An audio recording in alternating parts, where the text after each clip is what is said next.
सफल इंसान की पहचान श्री कृष्ण की दृष्टि से। कुरुक्षेत्र का मैदान शांत था। युद्ध अभी शुरू नहीं हुआ था, लेकिन अर्जुन के मन में युद्ध चल रहा था। उसकी आंखों में प्रश्न थे, मन में असमंजस और हृदय में भय। अर्जुन ने श्री कृष्ण से पूछा, हे माधव, लोग कहते हैं सफलता बहुत बड़ी चीज है, पर बताइए एक सफल इंसान की असली पहचान क्या होती है? श्री कृष्ण मुस्कुराए। उनकी मुस्कान में गहराई थी, अनुभव था और जीवन का सत्य छिपा था। श्री कृष्ण बोले, अर्जुन, सफल इंसान वह नहीं होता जो सबसे आगे दिखाई दे, बल्कि वह होता है जो अंदर से सबसे स्थिर हो। एक सफल इंसान परिस्थितियों से नहीं, सिद्धांतों से चलता है। श्री कृष्ण ने कहा, जो इंसान हर परिस्थिति में अपने धर्म को नहीं छोड़ता, वही वास्तव में सफल है। सफल व्यक्ति यह नहीं पूछता कि लोग क्या कहेंगे, वह पूछता है, मेरा कर्तव्य क्या है। जो अपने सिद्धांत बदलकर आगे बढ़े वह भले जीत जाए, पर जो सिद्धांतों पर चलकर रुका भी, वही सच्चा विजेता है। दो सफल इंसान असफलता से डरता नहीं, सीखता है।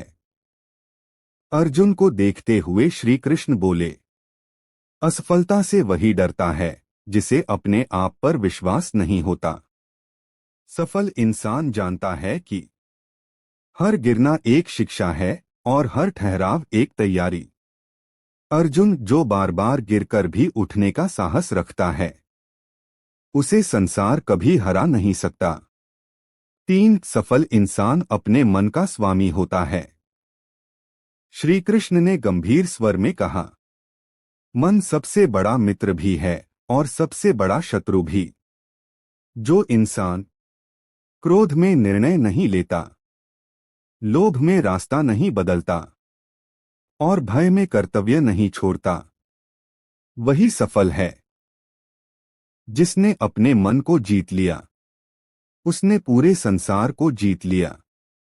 चार सफल इंसान तुलना नहीं करता। अर्जुन ने देखा, युद्ध में हर योद्धा अलग था। श्री कृष्ण बोले, सफल इंसान किसी और की यात्रा से अपनी तुलना नहीं करता। वह जानता है कि हर व्यक्ति का समय, संघर्ष और मार्ग अलग होता है। जो दूसरों की गति देखकर अपने पथ से भटक जाए, वह मंजिल तक कभी नहीं पहुंचता। सफल इंसान परिणाम का गुलाम नहीं होता। यह सुनकर अर्जुन चौंक गया। श्री कृष्ण बोले, कर्म करो, फल की चिंता मत करो। फल पर अधिकार चाहोगे तो कर्म कमजोर हो जाएगा। जो कर्म को पूजा बनाता है, फल स्वयं चलकर उसके पास आता है। सफल इंसान वही है जो मेहनत पूरी ईमानदारी से करता है, चाहे परिणाम तुरंत मिले या नहीं।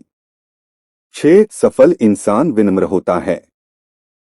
श्री कृष्ण ने कहा, अहंकार सफलता का सबसे बड़ा शत्रु है। जो जीत के बाद झुकना जानता है और प्रशंसा में भी जमीन से जुड़ा रहता है, वही सच्चा सफल इंसान है। पेड़ वही फल देता है जो झुकना जानता है। सात सफल इंसान दूसरों का कल्याण भी सोचता है। श्री कृष्ण बोले, सफलता केवल स्वयं तक सीमित नहीं होनी चाहिए। जो अपनी उन्नति के साथ दूसरों के जीवन में भी आशा जगाए, जो अपने शब्दों से किसी टूटे हुए को जोड़ दे, वही पूर्ण रूप से सफल है। अर्जुन को उत्तर मिल गया। अर्जुन का मन शांत हो गया। उसने समझ लिया कि सफलता कोई पद, धन या प्रसिद्धि नहीं। सफलता है अपने कर्तव्य से ईमानदार रहना, कठिन समय में धैर्य रखना और अपने भीतर के सत्य के साथ खड़ा रहना। श्री कृष्ण का अंतिम उपदेश, अर्जुन, जो स्वयं से हार गया वह सब जीत कर भी हार गया, और जो स्वयं को जीत गया वह बिना युद्ध के भी विजयी है। निष्कर्ष। सफल इंसान की पहचान उसके पास क्या है इससे नहीं होती, बल्कि वह कठिन समय में कैसे रहता है इससे होती है।